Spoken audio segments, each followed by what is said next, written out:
Nah, ini lip balmnya juga jangan lupa, jangan sampai bibir kita terlalu pecah, karena semakin kita dijilat-jilat itu semakin cepat pecah.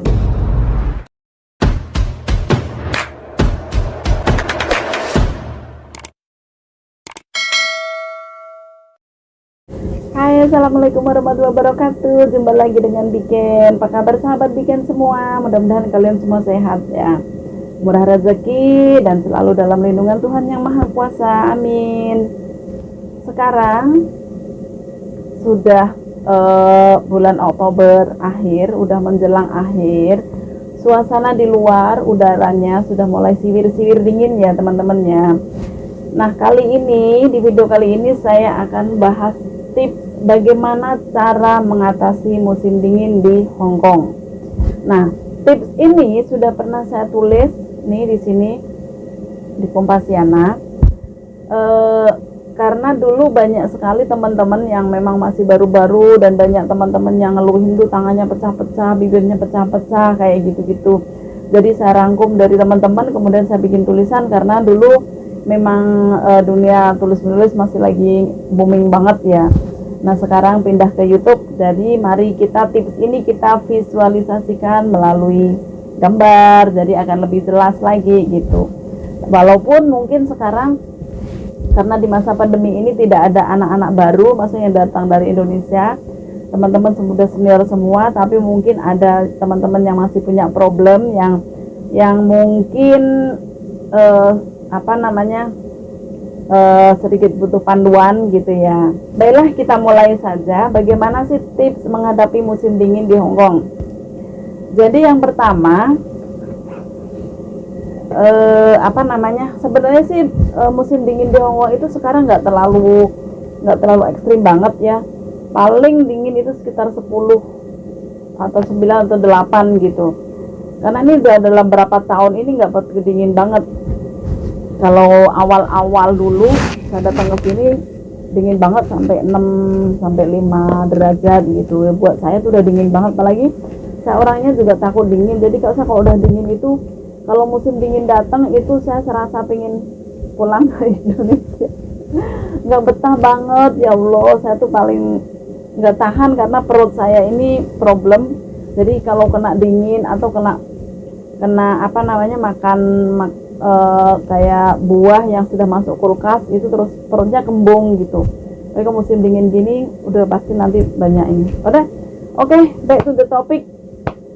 Jadi yang saya persiapkan, saya kasih tahu teman-teman, harus punya satu jaket yang memang hangat banget, jadi walaupun di rumah atau keluar, ini saya punya jaket yang hangat banget pokoknya. Kalaupun di dalam itu pakai baju selembar, itu kalau udah pakai ini hangat banget.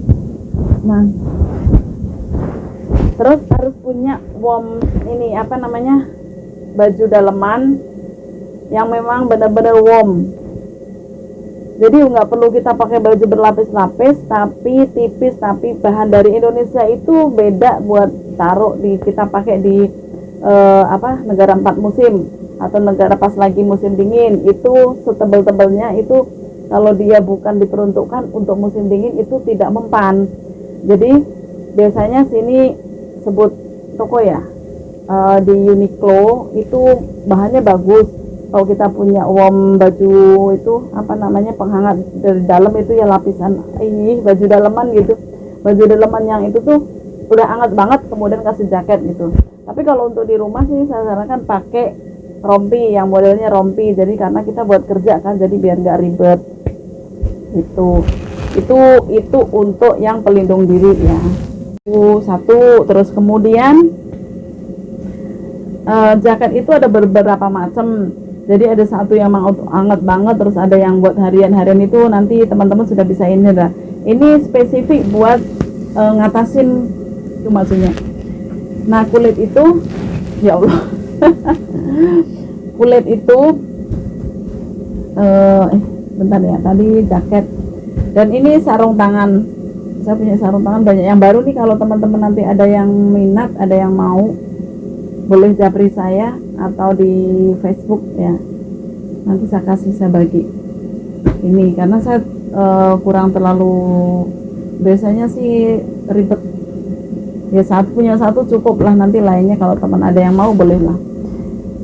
Nah biasanya problemnya itu tangannya pecah-pecah gitu kan.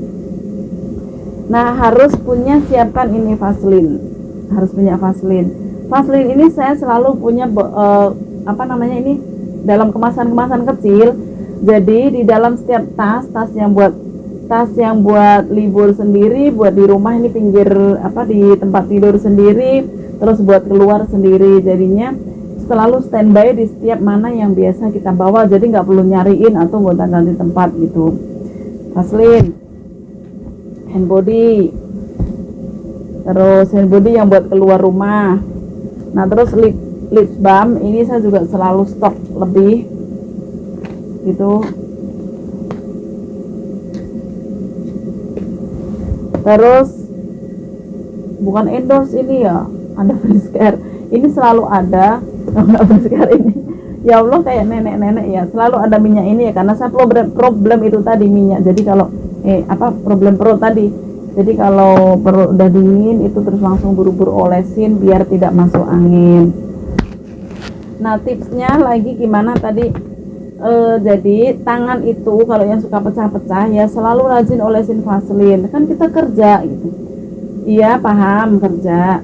Nah setiap kerja, habis kita kerja itu cuci tangan, kalau bisa sih airnya anget, tapi kalau kondisinya nggak memungkinkan untuk dapat air anget ya dilap bersih, kemudian kasih Vaseline lagi, sesering mungkin kasih Vaseline. Kalau tidak mungkin karena kerjanya kontinu, nah masa kita kerja seharian full sih, kan ada tidurnya ya kan. Nah tidurnya itu, waktu tidur itu manfaatin untuk merawat diri,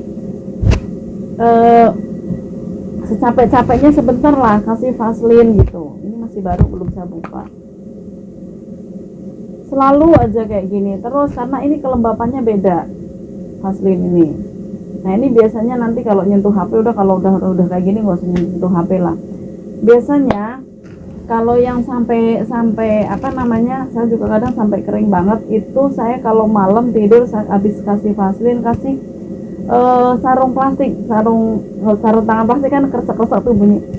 Sarung tangan yang kayak punya dokter itu loh, sarung yang latex elastis itu. Nah itu dipakai berapa kali gitu, simpen aja sini. Terus biasanya kalau sudah musim dingin itu kulit gatal kayak kering gitu kan. Nah itu memang dingin, kondisi dingin, kita mandi air hangat kan enak ya, terus agak diangetin, itu jangan terlalu panas, jadi kayak warm biasa gitu aja pokoknya, jangan terlalu panas karena itu akan lebih cepet, kulit juga lebih mengering. Nah setelah mandi itu jangan lupa juga selalu olesin Vaseline ke seluruh tubuh, hand body lah apapun mereknya gitu, atau aloe vera itu juga bagus. Pokoknya selalu lembapin gitu wajah, kulit dan lain sebagainya. Terus biasanya yang problem lagi itu juga kaki. Nah kaki itu suka pecah-pecah juga kayak gitu, sama setelah dikasih Vaseline, kalau pecahnya parah nih ya, buat teman-teman yang pecahnya parah itu kasih Vaseline, terus kasih kantong plastik biar dia itu lembab untuk semalam ya kan. Kita waktu istirahat kan nggak kerja ya, namanya istirahat tidurnya nggak kerja. Nah itu waktunya kita untuk mengembalikan kelembapan kulit gitu. Nah ini lip balmnya juga jangan lupa, jangan sampai bibir kita terlalu pecah, karena semakin kita dijilat-jilat itu semakin cepat pecah. Jadinya kalau nggak pakai ini ya, kalau memang bisa pakai Vaseline. Kalau saya sendiri nggak bisa pakai Vaseline karena kadang-kadang kejilat-jilat masuk ke leher, itu di leher kurang nyaman. Nah beda dengan ini aja, kadang-kadang lip balm juga kadang ada rasa aneh gitu kalau udah masuk ke tenggorokan tadi gitu. Terus kalau keluar kan kita nggak mungkin bawa gini-gini kan, gede kan. Terus kita pakai paket yang kecil, taruh di tas. Kalau biasanya kita ke pasar kan bawa tas-tas kecil yang buat HP sama dompet. Nah ini taruh Vaseline juga boleh. Nah tadi beli paket-paket kecil gitu, pokoknya begitu ini ya udah usap gitu. Jadi kondisikan tangan kita tuh selalu lembab dengan ya rajin, memang harus rajin walaupun di sini habis kerja mesti harus cuci tangan lap kering, kasih vaselin lagi. Jadi vaselin tuh ada di dapur kayak gitu. Terus yang sekiranya kita gampang menjangkau lah, jangan sampai nyariin atau gimana gitu. Nah yang terakhir, jangan lupa banyakin minum air putih teman-teman, air putih hangat, karena untuk ya menjaga kelembapan tubuh tadi, larinya ke kulit biar kulit kita tetap lembab gitu. Memang kalau udara dingin itu biasanya kita males banget untuk minum, tapi paksain minumnya ya yang air anget lah, air anget gitu. Jadi untuk menjaga kesehatan. Dan satu pesan lagi teman-teman semua, mudah-mudahan kita tuh harus bisa handle diri sendiri, walaupun sebanyak apapun kerjaannya, kita harus bisa nyela bagaimana untuk bisa menjaga kondisi fisik biar tidak sampai istilahnya kolaps sampai kritis gitu ya. Jadi dijaga dulu selagi masih awal-awal, mencegah lebih baik daripada mengobati, begitu ya teman-teman. Baiklah, segini dulu video dari ini. Mudah-mudahan membantu. Kalau ada salah-salah kata mohon dimaafkan. Kalau ada saran, kritik, komentar apa, tulis di kolom komentar. Nanti kita bahas lagi, ada masukan lain lagi. Mungkin tadi saya tipsnya kurang greget ya, ada yang kurang gitu. Mungkin ada teman-teman yang perlu menambahkan. Silahkan tulis di kolom komentar. Terima kasih banyak sudah menonton video ini. See you on next video. Bye bye.